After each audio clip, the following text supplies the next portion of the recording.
You know what's funny? I went to the Maasai Mara for my birthday expecting to see lions.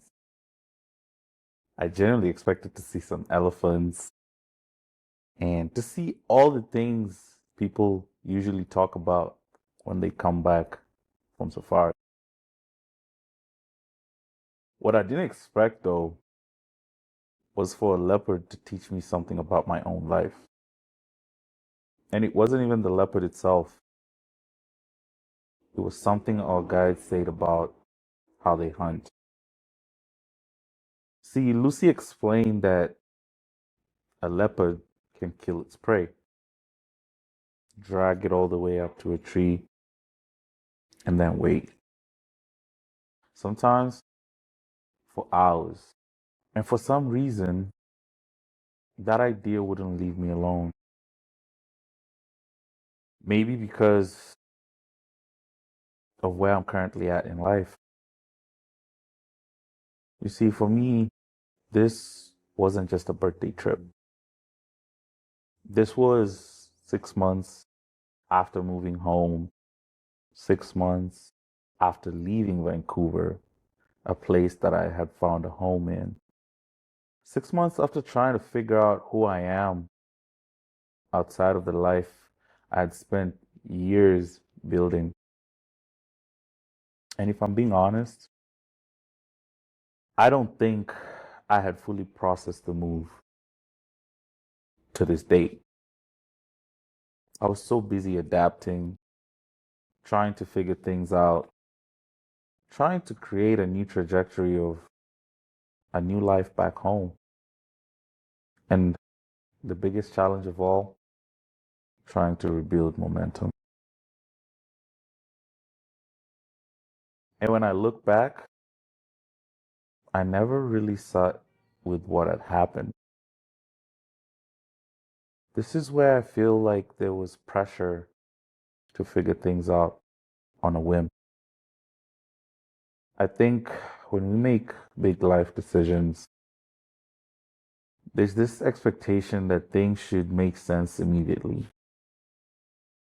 You're moving from one place to another place, and your life should automatically teleport to the exact same place that you were in before.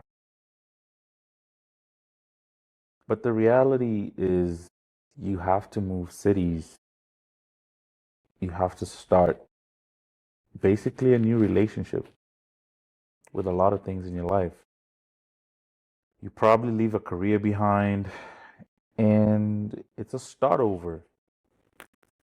And nobody generally likes starting over. I'll tell you that. But for some odd reason, we always expect clarity to arrive on the same day. Because I know I did.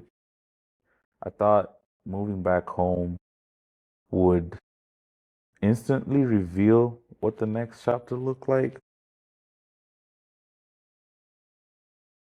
But upon arrival,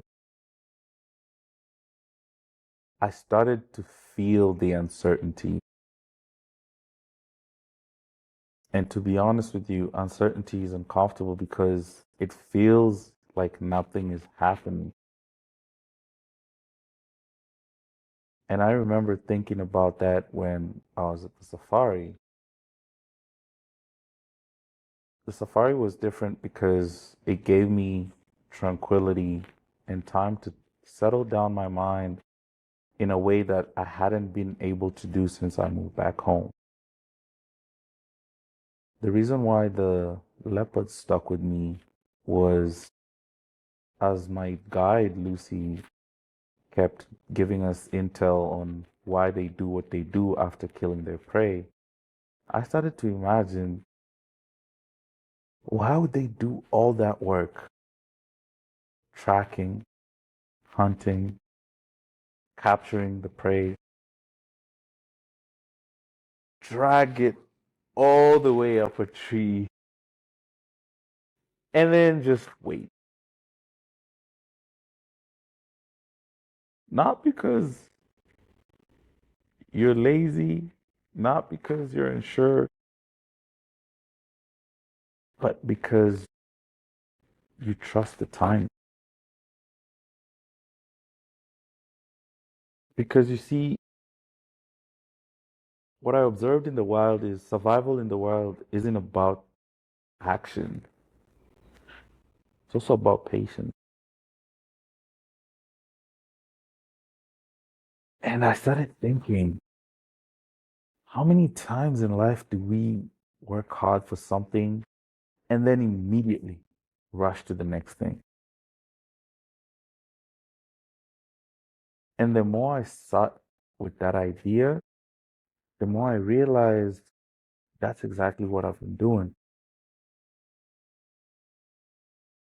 Moved home, I reconnected with family. I've been spending time closer to my parents. I've been reconnecting with parts of my identity that I lost along the way. Quite frankly, I celebrated a birthday on home soil for the first time in over a decade. I'm in a process of obtaining like my Canadian citizenship, and all this looks completely different from the life that I had imagined years ago. And yet, part of me was still acting like none of it was enough.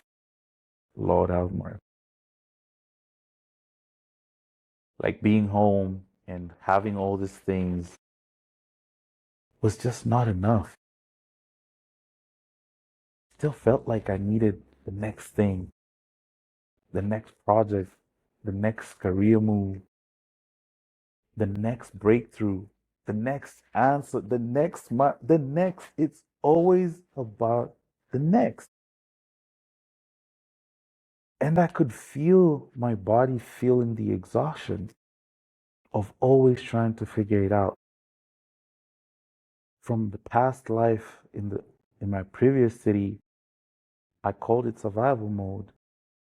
You're always trying to get at what's next.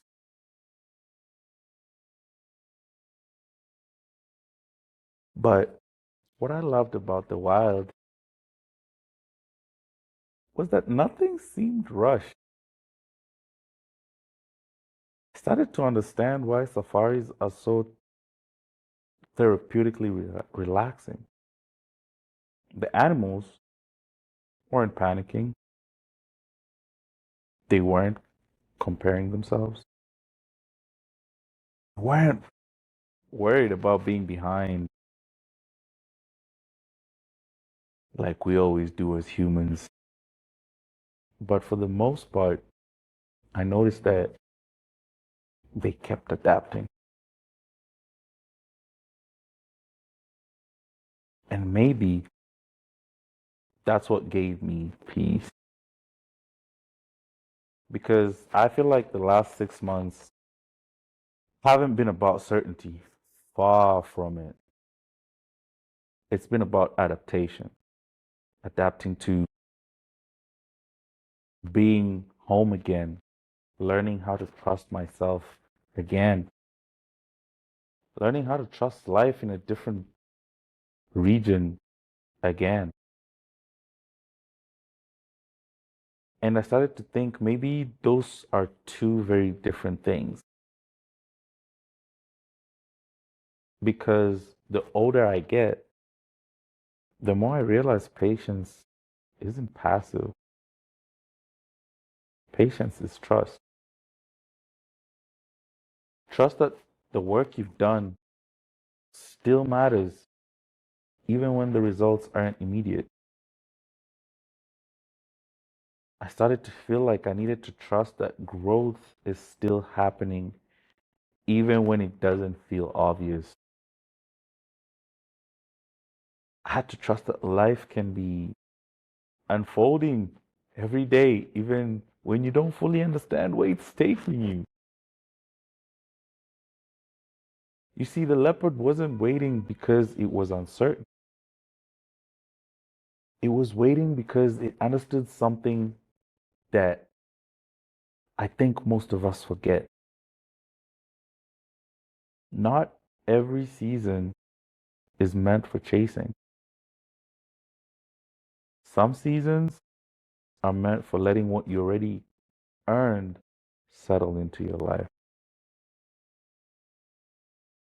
And I look at this from a perspective of trying to build a brand besides what you do. And some seasons might be slow and it can be taxing, and your output is not the same because your sleep schedule is not the same, your exercise regimen is not the same, but you still have to show up and trust that the prey will still be at the top of the tree. And when I look back at this year's birthday, I felt like that was my birthday reflection for the year. Not every chapter requires more effort, and not every season requires more action. Sometimes the growth is learning how to sit with what you've already built, to appreciate it, to trust it, and to let it become part of who you are. No matter how messy, how slow, and how unsure it may seem. Because maybe the thing you're waiting for isn't generally another opportunity. Maybe it's the ability to recognize the life that's already unfolding in front of you. So this week, I wanted to ask a final reflective question. What in your life are you trying to force before it's ready? And what would happen if you trusted it just a little bit longer? This was your weekly reset. I hope we can all read, reflect, and rise. Hope to see you guys on the next one.